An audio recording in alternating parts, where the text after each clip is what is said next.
ജോലിക്ക് ഭൂമിക്കോഴ കേസിൽ ആർജെഡി നേതാവ് തേജസ്വി യാദവിനെ ഇന്ന് ഇഡി ചോദ്യം ചെയ്യും. ഇഡിയുടെ പാട്ന ഓഫീസിലാണ് തേജസ്വി ചോദ്യം ചെയ്യലിന് ഹാജരാവുക. ഇതേ കേസിൽ ഇന്നലെ ലാലു പ്രസാദ് യാദവിനെ 10 മണിക്കൂറോളം ഇഡി ചോദ്യം ചെയ്തിരുന്നു. സജീവ് സി വാര്യർ വിശദാംശങ്ങളുമായി ചേരും. Sajeev, very good morning. ഇന്നലെ എന്തായാലും 10 മണിക്കൂറോളം ലാലു പ്രസാദ് യാദവ് ഇഡിയുടെ ചോദ്യമുനയിലായിരുന്നു. ഇന്ന് അതേ സ്ഥാനത്തേക്ക് തേജസ്വി എത്തുകയാണ്. തേജസ്വിയും ഇഡിയുടെ ചോദ്യമുനയിലേക്ക് എത്തുമ്പോൾ എത്രമാത്രം വലിയ പ്രഹരമാണ് പ്രതിപക്ഷ മുന്നണിയെ സംബന്ധിച്ചുള്ളത്? എന്താണ് വിശദാംശങ്ങൾ? ഒരു അറസ്റ്റിലേക്കുള്ള സാധ്യത അതെത്രമാത്രമുണ്ട്? Very good morning. യഥാർത്ഥത്തിൽ ലാലു പ്രസാദ് യാദവിനും മകനുമെതിരായുള്ള നീക്കം ഇഡിയുടെ ഭാഗത്തുനിന്നുണ്ടായത് ബീഹാറിലെ രാഷ്ട്രീയ മാറ്റങ്ങളുടെ ഭാഗമായാണ് എന്ന വിലയിരുത്തൽ ഉണ്ട്. അത് സ്വാഭാവികമാണ് എന്ന വിലയിരുത്തലുണ്ട്. ലാലു പ്രസാദ് യാദവിനെ ഇന്നലെ 9 മണിക്കൂറിൽ കൂടുതൽ 10 മണിക്കൂറോളമാണ് ഇഡി ചോദ്യം ചെയ്തത്. പട്നയിലെ ഓഫീസിൽ രാവിലെ 11 മണിയോടുകൂടി എത്തിയ അദ്ദേഹം മകൾക്കൊപ്പമാണ് എത്തിയത്. എന്നാൽ ഒപ്പം ഒരു സഹായിയെ അനുവദിച്ചില്ല അടക്കമുള്ള പരാതികൾ ഉയരുന്നതിനിടെയാണ് ചോദ്യം ചെയ്യൽ നീണ്ടത്. ഇത്രയും നീണ്ട മണിക്കൂറുകൾ 75 വയസ്സിൽ കൂടുതലുള്ള അദ്ദേഹത്തിന് ആരോഗ്യ പ്രശ്നങ്ങളുണ്ട്. അത്തരം കാര്യങ്ങൾ പരിഗണിക്കണം എന്ന ആവശ്യം ഉയർന്നെങ്കിലും അതൊന്നും പരിഗണിക്കാതെയാണ് ഇഡി ഇന്നലെ ചോദ്യം ചെയ്യൽ തുടർന്നത്. ഇന്ന് തേജസ്വി യാദവ് ആ സ്ഥാനത്തേക്ക് വരുന്നു. തേജസ്വി യാദവിനെയും ഇന്നലെ നേരത്തെ തന്നെ നോട്ടീസ് നൽകി വിളിച്ചു വരുത്തുകയാണ് ഉണ്ടായത്. ഇന്ന് അദ്ദേഹം ഇഡിക്ക് മുമ്പിൽ ഹാജരാകും.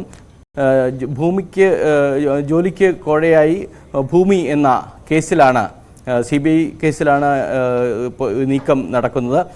നേരത്തെ തന്നെ 2 വർഷമായി ഈ കേസ് നിലവിലുണ്ട്. അതിൻ്റെ ഭാഗമായി നടക്കുന്ന നീക്കമാണ്. BJPയുടെ പവർ പൊളിറ്റിക്സ് ആണ് നടക്കുന്നതെന്ന ആരോപണം ഉയരുന്നുമുണ്ട്.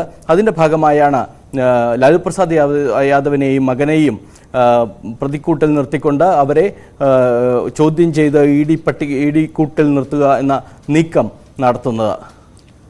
സജീവ, പ്രധാനമായും ഈ നിതീഷ് കുമാർ കളം മാറ്റി ചവിട്ടിയതുമായി ബന്ധപ്പെട്ടുള്ള പ്രതികരണത്തിൽ തേജസ്വി യാദവ് പറഞ്ഞൊരു വാക്കുണ്ടായിരുന്നു, ബീഹാറിൽ കളി കാണാനിരിക്കുന്നതേയുള്ളൂ എന്ന്. അതിനുശേഷമാണ് അദ്ദേഹത്തിന്റെ ആ പ്രതികരണത്തിന് ശേഷമാണ് ഇഡി ഇത്തരത്തിൽ നിലപാട് ഘടിപ്പിച്ചത്, അല്ലെങ്കിൽ ഇവർക്കെതിരെയുള്ള ഒരു നീക്കം ഘടിപ്പിച്ചത് എന്നതും ശ്രദ്ധേയമാണ്. അതും ഇതോട് കൂട്ടി യോജിപ്പിക്കേണ്ടതാണോ? അതായത് ചോദ്യം ഇതാണ്, പ്രധാനമായും ഈ തിരഞ്ഞെടുപ്പ് മുൻപിൽ കണ്ടുള്ള ഒരു രാഷ്ട്രീയ നീക്കം BJP നടത്തുന്നുണ്ടോ ഇതിനിടയിൽ? തീർച്ചയായും അത്തരത്തിലുള്ള ഒരു നീക്കം തന്നെയാണ് BJPയുടെ ഭാഗത്തുനിന്ന് ഉണ്ടാകുന്നത്. യഥാർത്ഥത്തിൽ ആരോപണം ഉയർന്ന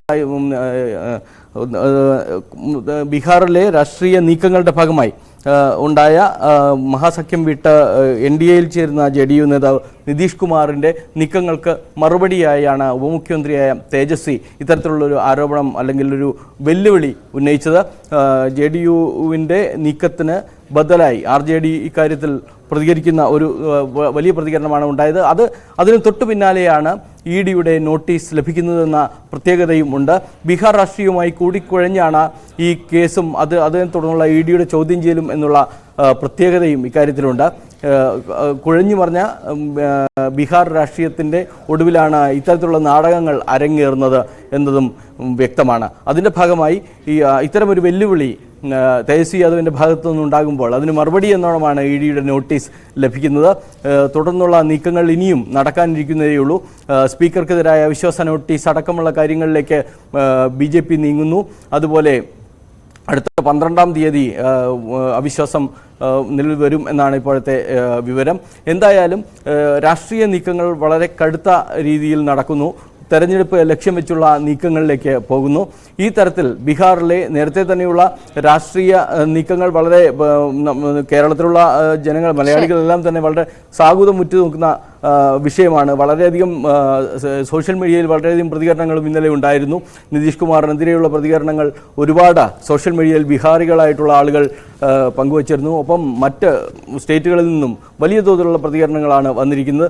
ഏതായാലും വഞ്ചനയുടെ വലിയ രാഷ്ട്രീയം എന്നുള്ളതാണ് ബീഹാറിൻ്റെ രാഷ്ട്രീയത്തെപ്പറ്റി പൊതുവെ പറഞ്ഞു വരുന്നത്. ലാലു പ്രസാദ് യാദവും നിതീഷ് കുമാറും മുന്നിൽ നിന്നുകൊണ്ട് നയിക്കുന്ന നീക്കങ്ങൾ ഇപ്പോൾ അവർ ഇരുവരും വീണ്ടും എതിർചേരിയിൽ നിൽക്കുന്ന ഒരു കാഴ്ചയാണ്. ഇതിന് BJP എങ്ങനെയാണ് രാഷ്ട്രീയമായി മുതലെടുക്കുന്നത് എന്ന് അറിയാനുള്ള മണിക്കൂറുകളാണ് ഇനിയും നമുക്ക് മുന്നിൽ ഉള്ളത്. തീർച്ചയായും എന്തായാലും ബീഹാറിൽ അച്ഛനും മകനും ഇഡിക്ക് മുൻപിലേക്ക് എത്തുമ്പോൾ ഇനി എന്താ എന്നുള്ള ചോദ്യം ബാക്കിയാണ്. അത് കാത്തിരുന്ന് കാണേണ്ടതാണ്. സജീവ് സി വാര്യരാണ് വാർത്തയുടെ വിശദാംശങ്ങളുമായി ചേർന്നത്. നന്ദി.